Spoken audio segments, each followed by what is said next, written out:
Do you know every secret you have is protected by a math problem? Your bank account, your messages, the power grid, the financial system. Every encrypted connection on the internet rests on a single assumption that certain math problems are too hard to solve. Not impossible, just hard enough that it would take longer than the age of the universe for any computer to crack them. Any computer we've ever built. Quantum computers don't solve problems the way classical computers do. They don't try one answer, then the next, then the next. They hold every possible answer in superposition simultaneously, and in doing so, they can collapse certain hard problems into easy ones. The math that protects the internet, for a powerful enough quantum computer, it's not a wall, it's a door. Now here's what nobody tells you. The same physics that breaks the old internet is being used to build a new one. And this new internet doesn't rely on math to keep secrets. It relies on the laws of physics themselves. To understand why the quantum internet matters, you need to understand one specific flaw in the one we already have. When you send a message online, you're not sending it directly to the person you're talking to. You're sending copies of it, packets of data across a network of cables and routers and servers, some of which you've never heard of and don't control. Any of those points can, in principle, be a point of interception. The way we deal with this today is encryption. We scramble the message with a mathematical key so that only the intended recipient who has a matching key can unscramble it. The security comes entirely from the assumption that deriving that key from the scrambled message would take an impractical amount of computation. The most widely used form of this RSA encryption is based on the difficulty of factoring enormous numbers. Multiply two large prime numbers together, and you get a product that can only be broken down to its components through brute force trial and error. For a classical computer, factoring a 2048-bit RSA key would take longer than the current age of the universe. For a quantum computer running Shor's algorithm, the same problem becomes tractable. Not instant, but tractable. The current best estimates suggest a quantum computer capable of breaking RSA, 2048, is still at least a decade away. But the preparation has already started. There's a strategy called harvest now, decrypt later. Adversaries, state actors, mostly are already collecting encrypted traffic they can't read today, on the theory that they'll be able to decrypt it in 10 or 15 years when their quantum capabilities catch up. The secrets you're keeping today may not survive to the era when they stop mattering. This is the threat that's driving the quantum internet from a theoretical idea into an engineering priority. Not because quantum computers are here, because the clock is already running. The quantum internet doesn't encrypt messages and hope nobody can break the math. It does something stranger and more fundamental. It uses quantum entanglement. Entanglement is one of the most counterintuitive phenomena in physics. When two particles, usually photons, become entangled, they form a shared quantum state. They can no longer be described independently. Whatever you measure about one of them is instantly correlated with what you'd measure about the other, regardless of the distance between them. Einstein famously hated this. He called it spooky action at a distance, and spent years trying to prove it was wrong. It isn't wrong. Decades of experiments have confirmed it, with increasing precision and at increasing distances. But here's a part that matters for communication. You can't use entanglement to send information faster than light. The correlations are real but random, so you can't control what one particle does by manipulating the other. What you can do is use entanglement as a resource, a shared key that exists between 2 points in a form that is fundamentally impossible to copy without detection. This is the core of quantum key distribution, QKD. Two parties share entangled photons. The quantum state of each photon is measured at each end to generate a key. If anyone intercepts a photon in transit and measures it, they disturb its quantum state. That disturbance is detectable. The eavesdropper doesn't just fail to read the message they announce themselves. You can't eavesdrop on a quantum channel and stay hidden. The laws of physics don't allow it. This is not a clever algorithm. This is not a key long enough to be impractical to crack. This is a security guarantee written into the structure of reality. The question has never really been whether this works in principle.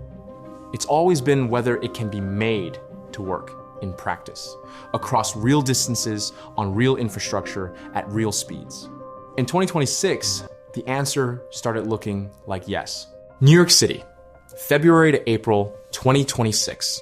A startup called Qunnect, based in Brooklyn's Navy Yard, has spent years building quantum networking hardware that works at room temperature. That matters because most quantum systems require near absolute zero cooling, which means massive, expensive infrastructure. Qunnect's approach is designed to be deployable in the real world. In February 2026, working with Cisco, Qunnect demonstrated entanglement swapping across 17.6 kilometers of deployed New York City telecom fiber, the same cables already carrying ordinary internet traffic under the streets of Brooklyn and Manhattan. The system achieved swapping rates nearly 10,000 times faster than previous benchmarks on similar platforms, while maintaining over 99% polarization fidelity. By April, NYU researchers had extended that network to 3 nodes, 2 in Brooklyn, 1 in Manhattan, and demonstrated for the first time that entangled signals could be linked across multiple points in a working city using already deployed infrastructure. The phrase that mattered in that announcement wasn't about physics. It was about infrastructure. Not just in a lab, Berlin. January 2026, Deutsche Telekom's research division, T-Labs, and Qunnect ran a separate test in Berlin. Quantum teleportation, over 30 kilometers of live commercial fiber-optic cable. The same network carrying regular data traffic, achieving an average fidelity of 90%, with peaks of 95%. The telecom board member who announced this didn't describe it as a research result. He said, "Our fiber-optic network is quantum ready." That's a telecommunications company, not a university lab, describing deployed commercial infrastructure as ready for quantum signals alongside classical ones. China. May 2026, China published results in Nature Photonics on a system called Xinghan-2, a metropolitan quantum relay network, achieving matter-matter entanglement across 14.5 kilometers, with entanglement distribution rates more than 100 times faster than previous metropolitan quantum relays, while operating on existing fiber infrastructure. China already has a 2,000-kilometer quantum communication network linking Beijing and Shanghai. Xinghan-2 represents a significant step toward making those links faster and more reliable. And the United States Department of Energy is developing a nationwide quantum internet prototype. Europe is building the EuroQCI, the European Quantum Communication Infrastructure, linking multiple countries. In Chattanooga, Tennessee, EPB is building America's first commercially available quantum computing and networking hub. This is not a single lab experiment. This is parallel construction happening across 3 continents at once. If entanglement is so powerful, why isn't the quantum internet already here? The core problem is distance.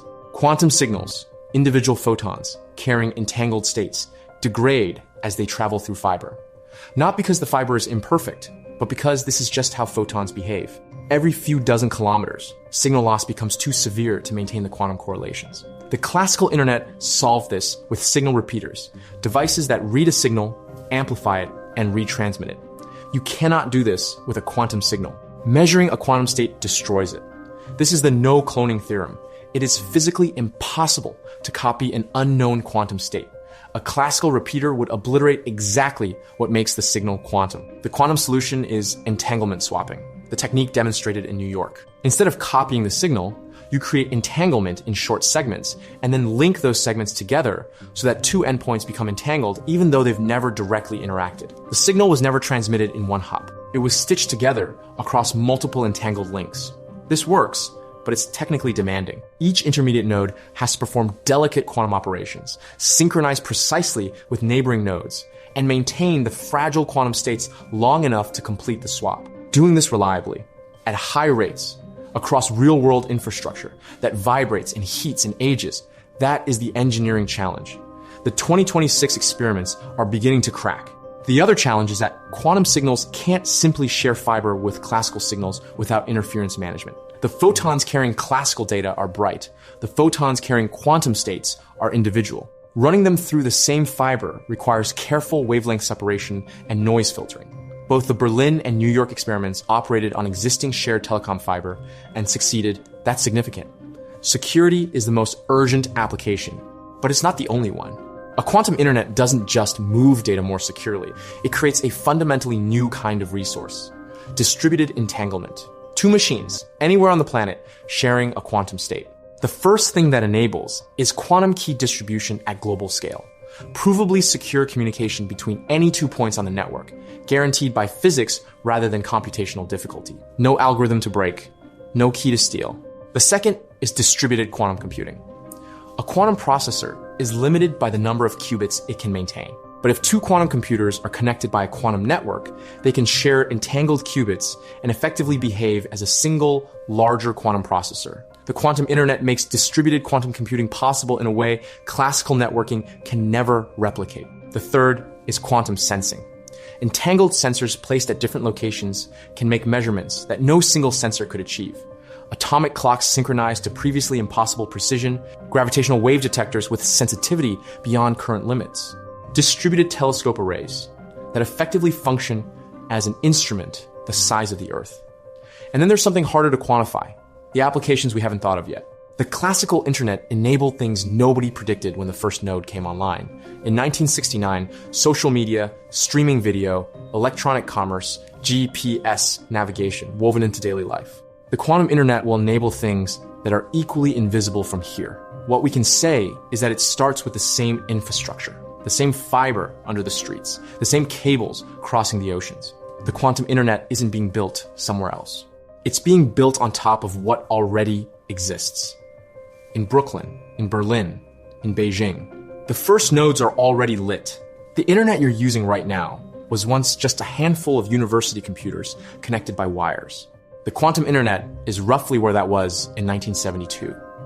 Except this time, we can see it coming. And the people building it are doing it on cables that are already there. If you want to keep watching this space, subscribe to Quanta and Cosmos, as that's exactly the kind of topics we explore here.